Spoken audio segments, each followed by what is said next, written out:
Bienvenue, s'il y en a qui sont arrivés entre-temps, qui sont en retard, et on va passer donc du coup du temps dans la parole de Dieu. Et aujourd'hui, de manière surprenante, nous allons parler de Dieu. Donc le titre de mon message, c'est « Centré sur Dieu ». Nous allons nous concentrer sur sa personne. Nous allons nous concentrer sur qui il est et sur ce qu'il a fait. Nous allons volontairement tourner nos regards vers le Créateur de toutes choses, vers l'Éternel des armées et le Père d'amour, entièrement révélé en Jésus-Christ. Psaume 63, verset 7, David nous dit à propos de Dieu, « Je pense à toi sur mon lit. Je médite sur toi pendant les veilles de la nuit. » Amen. Qui peut dire que c'est ce qu'il fait? Qu'il pense à Dieu sur son lit, qu'il médite sur qui Dieu est pendant les veilles de la nuit. Psaume 77, 12 et 13 nous dit « Je rappellerai les œuvres de l'Éternel ». N'essayez pas de tourner dans la Bible, vous pouvez prendre des notes, parce qu'il y a beaucoup de versets qu'on va parcourir. Donc Psaume 77, 12, 13 nous dit « Je rappellerai les œuvres de l'Éternel, car je me souviens de tes merveilles d'autrefois. Je méditerai sur toutes tes œuvres. Je réfléchirai sur tes hauts faits. » Est-ce que vous pensez que ça prend du temps de méditer sur qui Dieu est, de réfléchir sur ses hauts faits? Je pense que ça prend du temps. Qu'en est-il de nous? Qu'en est-il de moi? Est-ce qu'on médite sur Dieu? Est-ce qu'on le contemple dans notre pensée, dans la parole et la nature? Faisons-nous de Dieu réellement l'objet de notre adoration et de notre amour, de notre affection, de nos passions? Faisons-nous réellement de lui nos délices? Et la question c'est, est-ce que je pense à lui autant que je pense à moi?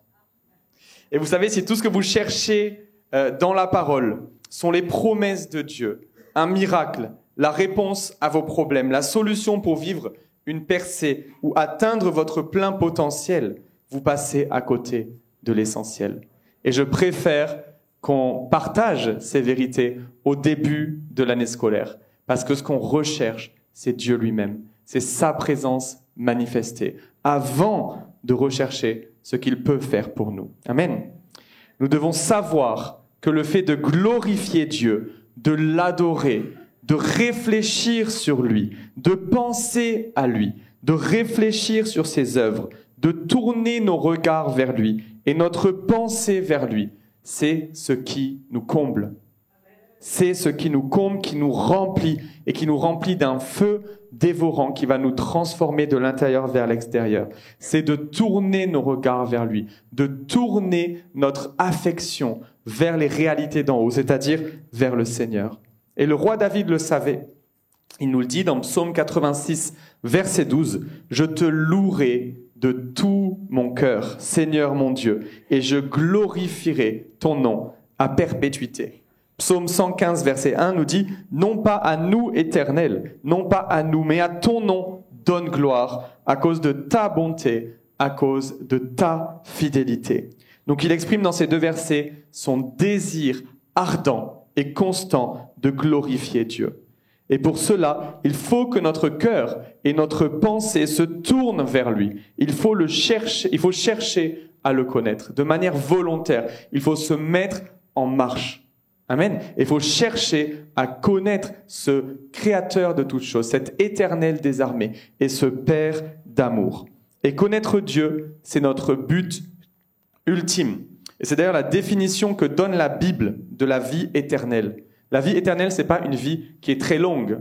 et qui est sans fin. La vie éternelle, selon Jean, chapitre 17, verset 3, qui nous dit « Or, la vie éternelle, c'est qu'ils te connaissent, toi, le seul vrai Dieu, et celui que tu as envoyé, Jésus-Christ. » Voilà ce qu'est la vie éternelle. C'est de connaître Dieu pour qui il est. Mais pour ça, il faut se mettre en marche. Il faut le vouloir. Il faut le chercher de manière intentionnelle, profonde et passionnée. Donc l'objectif du message d'aujourd'hui, c'est vraiment pour chacun d'entre nous, et franchement, moi le premier, c'est de se décentrer de soi-même. De se décentrer de soi-même et de se remplir de la pensée de qui Dieu est. C'est d'apprendre à se centrer sur lui et à méditer sur sa gloire, sur sa beauté et sur sa puissance absolue. Porter toute notre attention sur son immensité, son éternité et sa suprématie, tout en réalisant qu'il veut être notre Père et qu'il veut avoir une relation personnelle avec chacun d'entre nous, qui n'est pas basée sur nos performances, sur notre passé. Amen. Et je peux vous dire que si vous tournez ainsi vos regards vers l'Éternel, tout changera dans votre vie. Glorifier Dieu, c'est le magnifier. Le magnifier, ça veut dire quoi? C'est quand je mets une loupe. Si je mets une loupe sur cette bouteille, elle va me paraître plus grosse. C'est ça c'est de là que vient le mot glorifier, magnifier. C'est volontairement donner de la place à quelque chose, rendre cette chose plus grande dans ma vie de manière volontaire. Donc glorifier Dieu, c'est le magnifier, c'est-à-dire penser à lui et lui donner de plus en plus de place dans mes pensées et dans ma vie. Donc si on est honnête avec soi-même, je pense que beaucoup d'entre nous pensons beaucoup trop à nous-mêmes. Beaucoup d'entre nous pensons beaucoup trop à nous-mêmes. Qu'en est-il de moi? Qu'en est-il de mon appel? Qu'en est-il de ma bénédiction? Qu'en est-il de ma situation, de ma percée, de ma famille? Et nous sommes souvent absorbés par nous-mêmes. Et il faut arrêter, car c'est extrêmement néfaste. Et Dieu a des choses tellement plus grandes pour nous. Amen. L'égocentrisme, ça, c'est la mort. Et j'ai inventé un mot, je ne sais pas si ça existe, le déocentrisme. On pourrait dire théocentrisme ou dieucentrisme, c'est la vie. Amen. D'être centré sur Dieu, c'est ce qui va nous connecter à la source de la vie. En vous-même, vous ne pouvez rien faire. Alors qu'en Dieu, vous avez la vie. Et vous avez la vie, le mouvement et l'être. Donc je vous encourage aujourd'hui à être déocentré. Encore une fois, ce n'est pas un mot qui existe, mais à être centré sur Dieu plutôt que d'être centré sur vous-même. Et cela va vous conduire non seulement à être centré sur Dieu, mais ça va vous conduire aussi à être centré sur les autres, comme on le voit dans l'exemple du Seigneur, de Jésus. Et je vais vous lire Philippiens, chapitre 2. En fait, c'est un verset que je viens juste de rajouter, mais donc je ne sais pas dans quel verset c'est, mais c'est Philippiens 2. Je l'ai lu ce matin à l'équipe. Et il est dit que chacun de vous, au lieu de regarder à ses propres intérêts, regarde aussi à ceux des autres. Et verset 5, il nous est dit, d'où est-ce que ça vient ça? Que votre attitude soit identique à celle de Jésus-Christ. Lui qui est de condition divine, il n'a pas regardé son égalité avec Dieu comme un butin à préserver, mais il s'est dépouillé lui-même, on va le lire plus tard, et il est venu jusqu'à nous. Donc non seulement vous allez être plus centré sur Dieu, mais plus centré sur les autres. Et je peux vous dire que c'est la manière dont Dieu nous appelle à vivre. D'accord? Dieu nous appelle à vivre centré sur lui et centré sur les autres. Occupez-vous du royaume de Dieu et Dieu s'occupera de votre vie. Perdez votre vie à cause de son nom et lui vous la fera retrouver. Et pas la vie que vous avez laissée, mais la vie en abondance. Amen. Philippiens chapitre 4, verset 8 du coup. Donc on reste dans Philippiens, nous dit « Enfin frères et sœurs, portez vos pensées ». Est-ce que ça a l'air d'être un choix là? Oui, c'est un choix que nous sommes tous appelés à faire. S'il me dit « portez mes pensées », c'est moi qui décide vers quoi je vais porter mes pensées. Portez vos pensées sur tout ce qui est vrai, tout ce qui est honorable, tout ce qui est juste, tout ce qui est pur, tout ce qui est digne d'être aimé, tout ce qui mérite l'approbation, ce qui est synonyme de qualité morale et ce qui est digne de louange. Plus je pense à moi, moins je pense à ces choses-là. Je pense. Et encore une fois, rappelez-vous que beaucoup d'entre nous pensons beaucoup trop à nous-mêmes. Et là, il nous est dit de porter nos pensées vers toutes ces qualités. Et j'avoue que personnellement, j'avais jamais vraiment compris ce verset. Je ne parvenais pas à déterminer précisément ce à quoi on était censé penser. Pour moi, c'est un éventail large de choses. Dans l'art, il y a de la beauté, c'est beau, ça peut être admiré, etc. Je ne savais pas trop en fait vers quoi diriger mon regard. Mais cette semaine, je méditais sur ce passage et c'est la première fois que j'ai réalisé que ce qui remplit tous les critères de ce verset, c'est Dieu lui-même.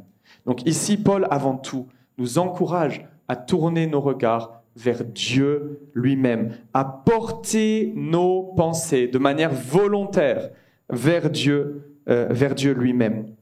Et Dieu est vrai, il est honorable, il est juste, il est pur, il est digne d'être aimé. Il mérite l'approbation. Il est le standard de la morale, immuable de la morale. Et il est digne de louange. Donc la question que je me suis posée, c'est combien de temps est-ce que je passe à penser à Dieu, à réfléchir sur qui il est, à réfléchir à ce qu'il a fait. Et je vous encourage à vous poser la même question, sans donner la réponse à qui que ce soit. C'est entre vous et Dieu. Donc qui s'est fait dans sa vie chrétienne une image mentale de qui est Dieu. Et peu importe si vous passez des heures à penser à Dieu ou pas, on a tous une image mentale de qui il est, de qui Dieu est. Mais la réalité est que notre pensée limitée ne pourra jamais, de ce côté-là de la vie, en tous les cas, se saisir de l'entièreté de qui Dieu est. C'est impossible. Par nature, on ne peut pas se saisir de l'entièreté de qui Dieu est.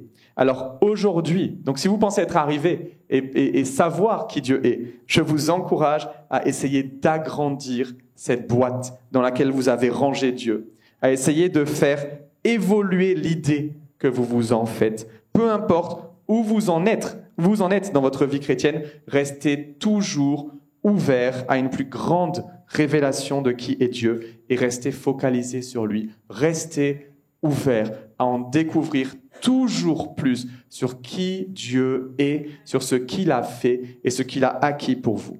Il est le créateur de la vie, de toute forme de vie, absolument toute forme de vie que vous pouvez voir sur cette terre et dans l'univers. C'est lui qui en est l'instigateur, le créateur. Il est la source première d'énergie, de lumière. Il est l'inventeur par excellence, le tout-puissant, le tout-savant, omniprésent, éternel et transcendant. Voilà qui est le Dieu que nous adorons. Maintenant, au vu de ses attributs incomparables, est-il vraiment possible de connaître Dieu ? Bien, Romains 11, 33-36 nous dit « Quelle profondeur ont la richesse, la sagesse et la connaissance de Dieu, que ses jugements sont insondables et ses voies impénétrables. En effet, qui a connu la pensée du Seigneur ou qui a été son conseiller ? C'est de lui, par lui et pour lui que sont toutes choses. À lui soit la gloire dans tous les siècles. Amen. » Donc là, il nous dit que Dieu est insondable, que Dieu est impénétrable. Et vous savez, il en est de même pour les êtres humains. Regardez la personne qui est assise à côté de vous, les personnes qui sont assises à côté de vous. Même si vous êtes à côté de votre meilleur ami, de votre mari, de votre femme, de votre fils ou de votre mère, vous ne connaissez pas tout de cette personne. Il y a des facettes de leur personnalité, de leur potentiel ou de leur histoire que vous ignorez totalement. Vous ne connaissez pas cette personne dans son entièreté. Pas forcément parce que la personne vous cache volontairement quelque chose, mais parce que apprendre à connaître réellement, profondément une personne est un processus qui dure toute une vie et qui n'aboutit jamais entièrement. Et s'il s'agit même de votre père, qui était-il avant que vous ne naissiez ? Quels sont tous ses rêves ? Quelles sont toutes ses blessures ? Connaissez-vous toutes ses expériences ? La réponse, c'est non. Donc si l'être humain est complexe, imaginez-vous à quel point Dieu l'est. Donc Dieu l'est d'autant plus. On ne peut donc pas prétendre connaître entièrement Dieu, jamais. Mais bonne nouvelle, ce n'est pas le but. Le fait de connaître entièrement Dieu, c'est pas le but. Le but ultime, comme avec les êtres humains, c'est la relation. C'est le fait de grandir en intimité et d'en apprendre toujours plus sur l'autre. C'est ça le but. Mais ça n'est pas possible si nos regards sont tournés vers nous-mêmes. C'est impossible. La relation va stagner et reculer même. Et même si nous méditons sur Dieu, par nature, nous sommes incapables de le comprendre dans toute sa profondeur.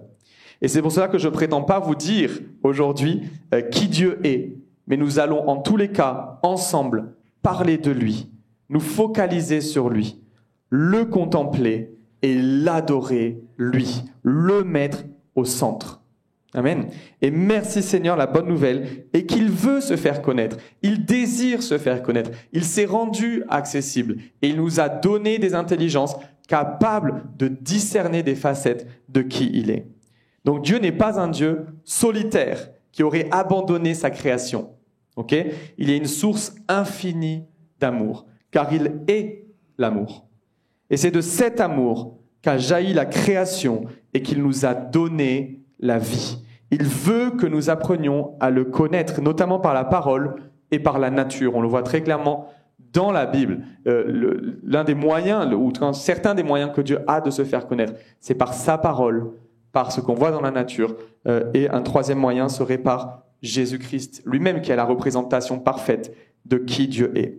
Donc voyons donc un peu ce que dit la parole sur qui est Dieu. D'accord ? On va plonger dans la parole de Dieu et on va voir ce que Dieu a accompli ou comment Dieu est décrit dans sa parole, puisqu'il nous a dit que dans la parole, nous pouvons apprendre à le connaître. C'est un peu long, mais je vous rappelle qu'on est dans une école.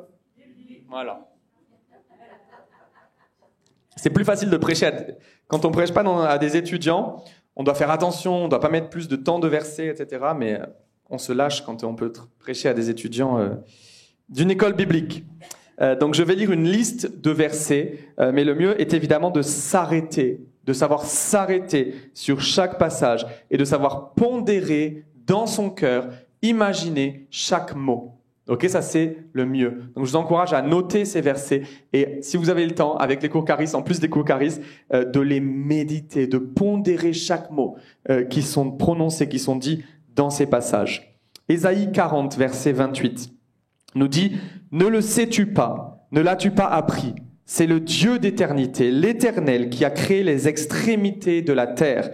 Il ne se fatigue point, il ne se lasse point. On ne peut sonder son intelligence. » Psaume 145, 3, « L'Éternel est grand et très digne de louange. Sa grandeur est insondable. » Psaume 147, 5, « Notre Seigneur est grand, puissant par sa force. Son intelligence n'a point de limite. » Jérémie 10, 6, « Nul n'est semblable à toi, ô Éternel. Tu es grand et ton nom est grand par ta puissance. » 1 Chronique 29, 11, si vous n'avez pas le temps de noter, on vous enverra aussi l'enregistrement, vous pourrez revoir les références.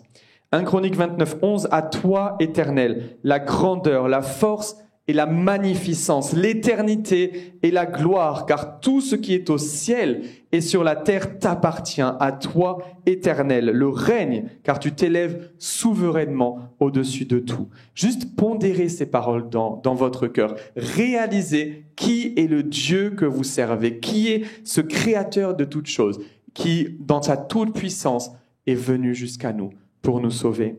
Ésaïe 40, 12 nous dit « Qui a mesuré les eaux dans le creux de sa main, pris les dimensions des cieux avec la paume, et contenu dans un tiers de mesure la poussière de la terre, qui a pesé les montagnes au crochet et les collines à la balance. » Néhémie 9, 6 « C'est toi, Éternel, toi seul, qui as fait les cieux, le ciel des cieux et toute leur armée, la terre et tout ce qui est sur elle, les mers et tout ce qu'elles renferment. Tu donnes la vie à toutes ces choses et l'armée des cieux t'adore. » Vous comprenez, quand on a un être de cette qualité qui correspond à tout ce qui est décrit ici, comment pourrait-on passer la majorité de notre temps à penser à soi-même ? Quand il y a la manifestation parfaite, la manifestation parfaite de l'amour, cet être transcendant, éternel, sans début ni fin, qui veut que je le connaisse et qui veut entrer dans ma vie et agir dans ma vie. Comment est-ce que je pourrais continuer à tourner les regards vers moi et vers moi seul?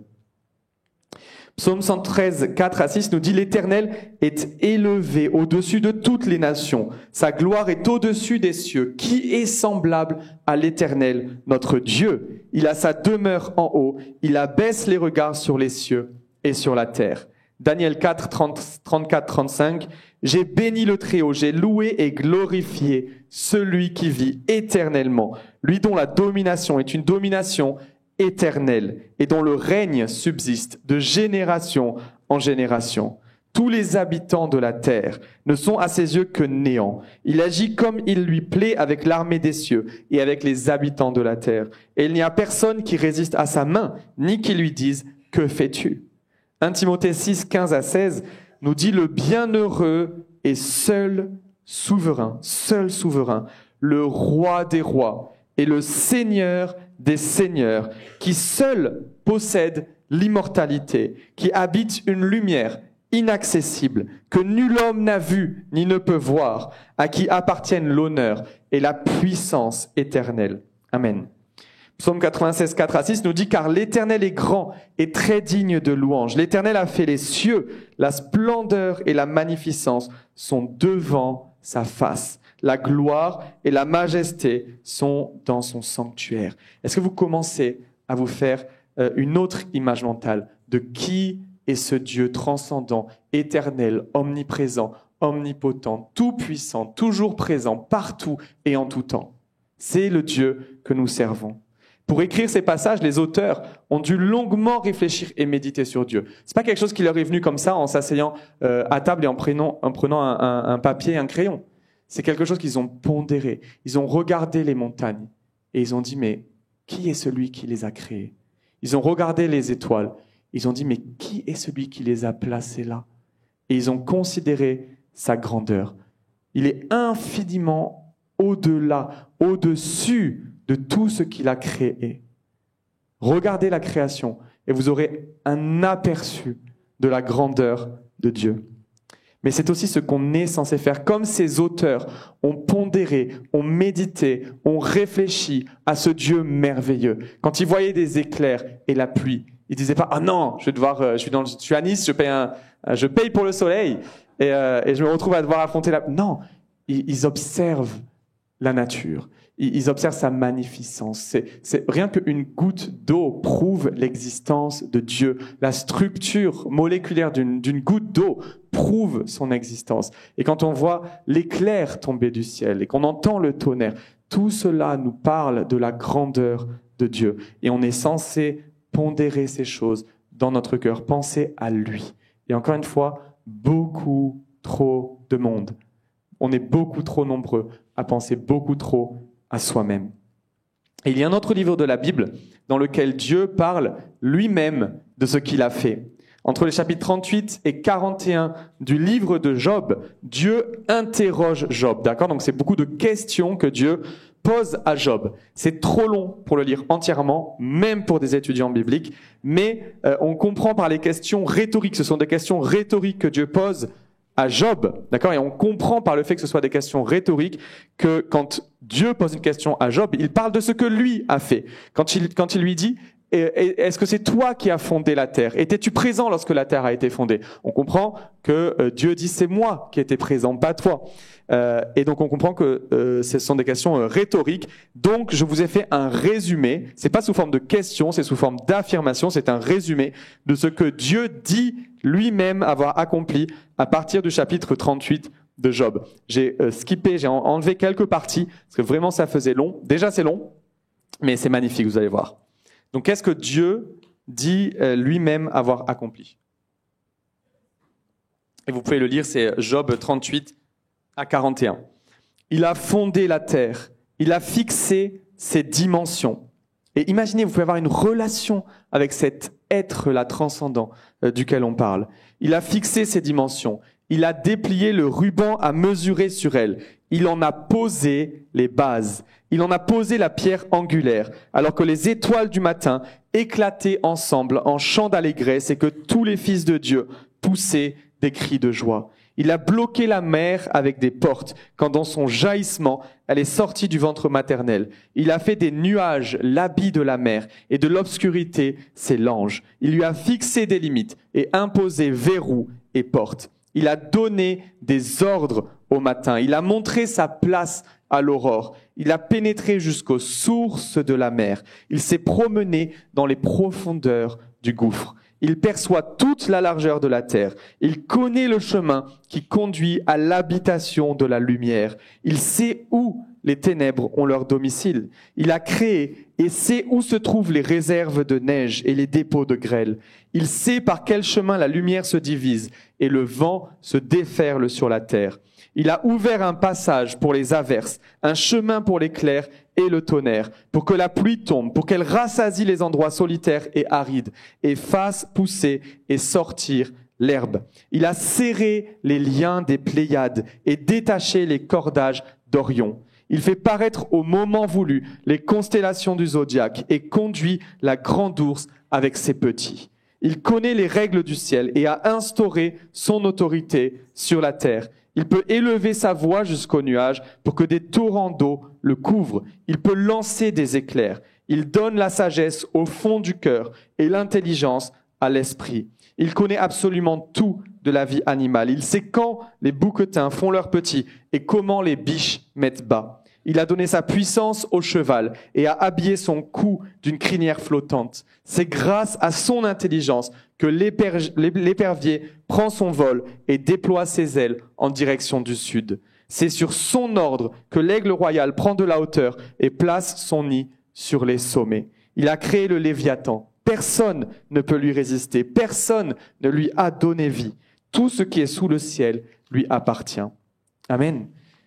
C'est-à-dire que Dieu est ineffable et infini. C'est-à-dire qu'il ne peut pas être décrit.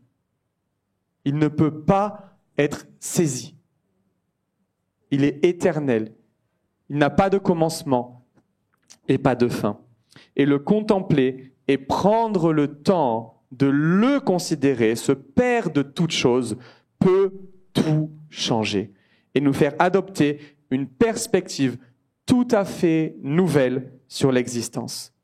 Et la Bible nous encourage d'ailleurs à nous arrêter et à reconnaître qu'il est Dieu. Et on ne peut pas le faire si on pense à soi. Et beaucoup trop de monde pense beaucoup trop. On est beaucoup trop nombreux à penser beaucoup trop à soi-même. Nous devrions tout faire pour mieux le connaître.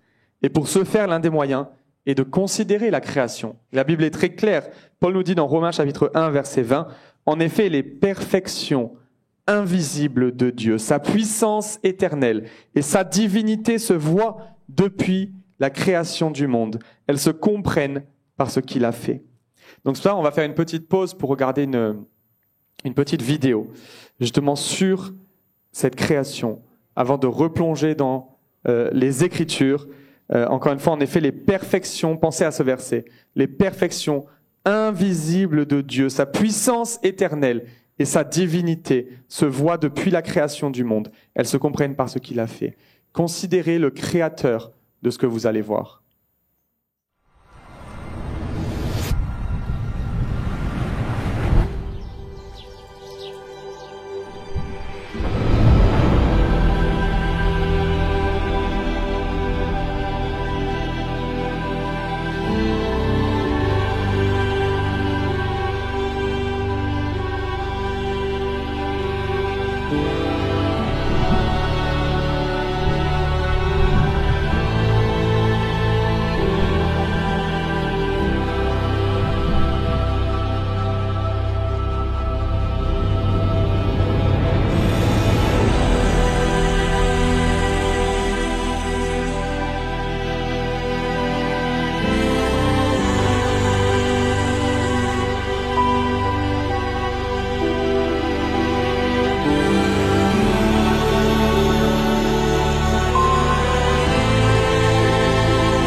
C'est lui que nous adorons, que nous glorifions, celui qui a créé toutes ces choses. Tout ce que vous avez vu, c'est lui, c'est Dieu, c'est le Père, c'est celui qui est révélé dans la Bible, qui est la source de toutes ces choses, qui est la source de toute forme de vie. Le psaume 19 nous dit « Le ciel raconte la gloire de Dieu et l'étendue révèle l'œuvre de ses mains. Le jour en instruit un autre jour, la nuit en donne connaissance à une autre nuit. Ce n'est pas un langage, ce ne sont pas des paroles, on n'entend pas leur son.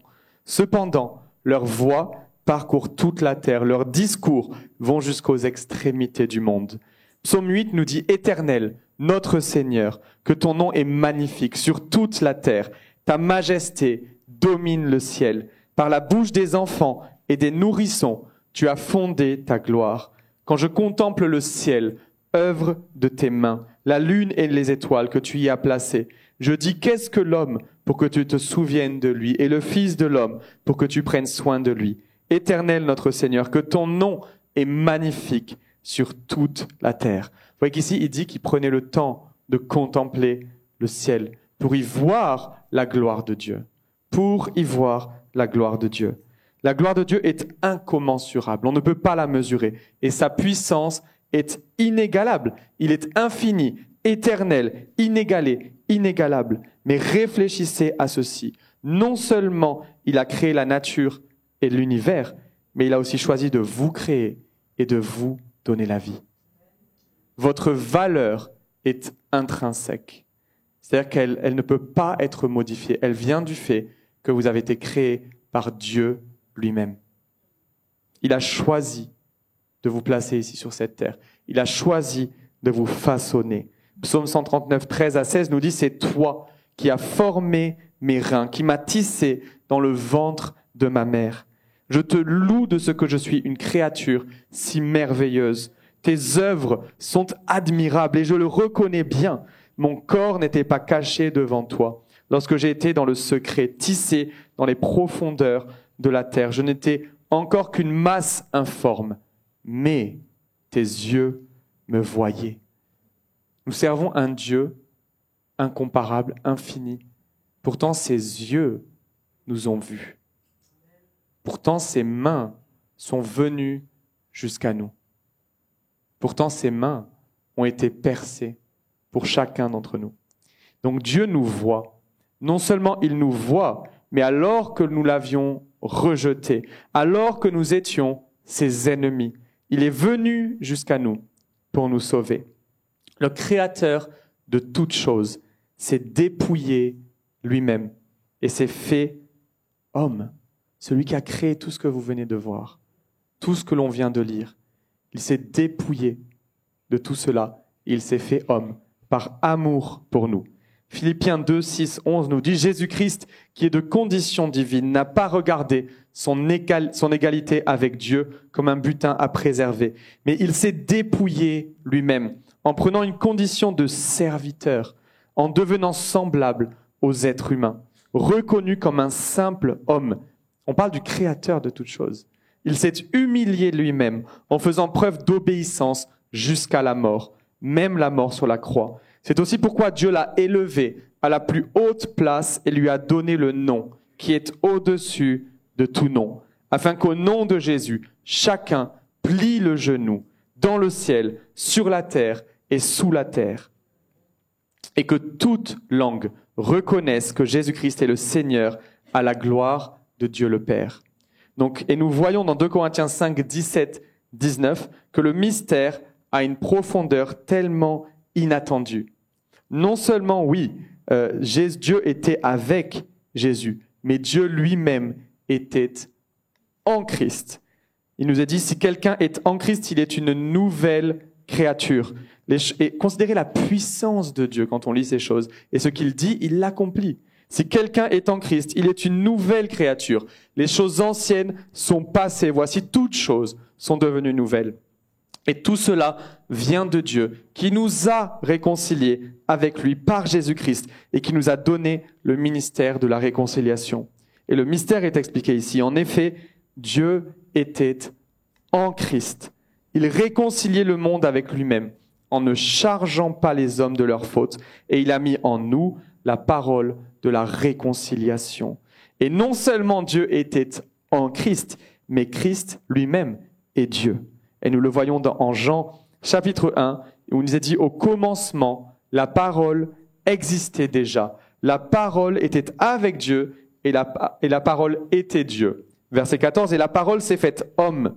Elle a habité parmi nous. Donc il nous a dit que la parole est Dieu, que la parole s'est faite homme et que la parole a habité parmi nous, pleine de grâce et de vérité. Et nous avons contemplé sa gloire, une gloire comme celle du Fils unique venu du Père. Et dans le même chapitre, il nous est dit que ceux qui ont accepté la vraie lumière, qui est Jésus, qui est Christ, à ceux qui croient en son nom, elle a donné le pouvoir de devenir enfants de Dieu. Imaginez, vous avez été adoptés dans sa famille. Vous faites partie de sa famille pour l'éternité. Et ainsi réconciliés, nous ne faisons qu'un avec Dieu. Cette nouvelle humanité que Dieu a créée en Jésus-Christ ne fait qu'un dorénavant avec Dieu. Vous ne faites qu'un avec la source de toute forme de vie. Vous ne faites qu'un avec ce Dieu créateur. Donc c'est un mystère qu'il nous est difficile à appréhender, mais c'est pourtant vrai. Dieu nous a adoptés dans sa famille. Il a fait de nous ses enfants. Amen. Donc nous avons vu que les raisons d'adorer et de glorifier Dieu ne manquent pas. Et encore une fois, on est trop nombreux à penser beaucoup trop à soi-même. Apprenons à, je ne sais même pas si c'est français ça, mais à se décentrer de soi-même. Vous comprenez l'idée. À ne pas nous faire le centre de notre vie. Comment? Ouais, à nous focaliser sur Dieu, à ne pas nous focaliser sur nous-mêmes. D'accord? Vraiment, c'est le mot que j'avais, c'était vraiment se décentrer de soi-même et se centrer sur Dieu. Si on ne fait que penser, qu'en est-il de ma situation, de mon appel, de mes problèmes, de ma destinée, de ma percée? Encore une fois, on passe à côté de l'essentiel. Dans la parole de Dieu, je ne pars pas à la recherche de ses promesses. Je pars en premier à la recherche de ce Père d'amour, de ce Dieu tout-puissant, de cet éternel des armées. Encore une fois, transcendant, éternel, omniprésent, omnipotent, c'est-à-dire tout-puissant, tout-savant. C'est lui que je veux connaître. Je veux partir à la recherche de qui il est et comprendre ce qu'il est venu faire sur cette terre. Et heureusement, par la parole de Dieu, par l'exemple de Jésus-Christ, par la nature et par d'autres moyens, par la révélation que donne le Saint-Esprit de la parole, bien sûr, on peut apprendre à grandir dans notre connaissance de qui est ce Dieu tout-puissant et tout-aimant et être transformé par notre rencontre ou par nos rencontres avec ce Dieu éternel. Donc je vous encourage à vous décentrer de vous-même, à tourner volontairement vos regards vers Dieu. Amen. Cette semaine, j'ai plus marché que d'habitude. J'essaie de faire un nombre de pas par jour. Et en me promenant, c'est ça que j'avais en tête tout le temps. Et franchement, les moments qu'on passe avec le Seigneur, ça n'a pas de prix. Quand on arrive et qu'on regarde la mer et qu'on pense pas forcément « Ah, il faut que je me vide la tête. Non, il faut que je fasse un nombre de pas. » Voilà. Non, mais qu'on dit « Mais waouh, c'est toi qui as créé ça. Et tu m'aimes. Et tu veux une relation avec moi. » Mais ça change tout. Ça change toute notre perspective sur notre vie et sur ce que Dieu a prévu pour nous et sur ce qu'il veut faire dans nos vies. Donc vraiment, tournez-vous vers le Seigneur cette année de tout votre cœur. Cherchez à le connaître. Cherchez sa face plus que vous ne cherchez sa main. Cherchez qui il est plus que vous ne cherchez ce qu'il peut faire pour vous. Amen. Et tout ce qu'il veut faire pour vous, la manière dont il veut vous transformer, là où il veut vous amener, ça découlera tout simplement de votre relation intime avec le Père. Ce sera un résultat de votre intimité avec Dieu. Donc abandonnez la course personnelle pour atteindre votre destinée et engagez-vous sur la course pour connaître le seul Dieu vivant.